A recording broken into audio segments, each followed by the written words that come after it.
Hi, I'm ZipperCat, one of the 3 people behind AskMrRobot, and I'm a raider. And I hate digging through combat logs. I mean, does anyone really like doing that? So here's me, after a raid, looking at our logs.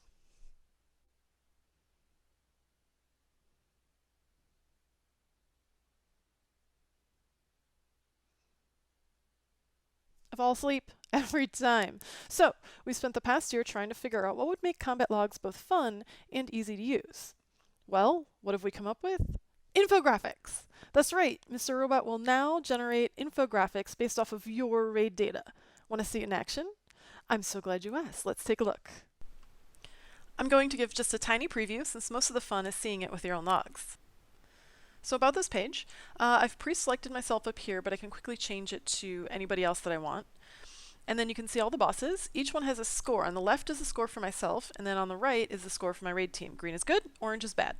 So our team's been having trouble on Margok. Let's take a look super fast at that fight. So right now I'm looking at all attempts, but I can easily change that to just one of the attempts here if I want to. So you'll see again that on this page my scores are on the left and then the raid teams are on the right. So I mentioned that my team's having a fight on Margok. One interesting piece of information is that I found 92% of all attempts end in wipes at our gear level. Alright, we're under geared. It's not impossible to kill him, but it's just hard. These top icons up here tell me a lot of information at a glance. If I mouse over it, I get more data, and if I click on it, I get even more data.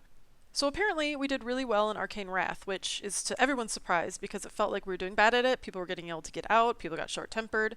Turns out we're actually pretty great compared to people who've actually killed the boss. So that's actually an important point. All of the scores that you're compared to are based on successful kills. So, in the other direction, we did terribly on Force Nova. I felt it as a healer, but at the same time it seemed like our team was doing okay. Well, now I know. We need to shape that up. So when I'm done looking at this boss, I can switch to any other boss up here. And I promised a short preview, so that's it. Upload your own logs, and for Blackrock Foundry, upload all of your logs right away. So the faster we get the data, the better these infographics will be.